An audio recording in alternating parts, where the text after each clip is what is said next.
Okay, so this is the roller coaster, the paper coaster that I made. So you can see these are the beams, and this is the beam support that I was talking about. Okay, to keep as your columns grow taller, okay, you need to have beams between them to make it more sturdy. And at the bottom, okay, those are the support beams, okay? So I have the tall ones and the short ones. So this is my loop, okay? And you have to make sure that you have the proper angle so that it will have enough energy to go around the loop. And then this is the wide turn.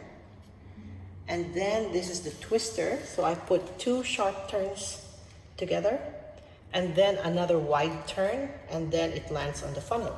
So let's see how that works. So I have here the marbles.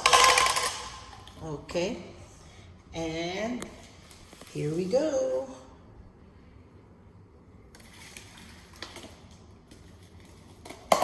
And another one.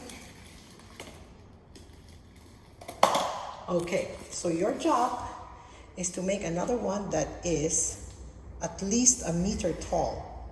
And you have other requirements, which will be in the PPT. Okay, bye-bye.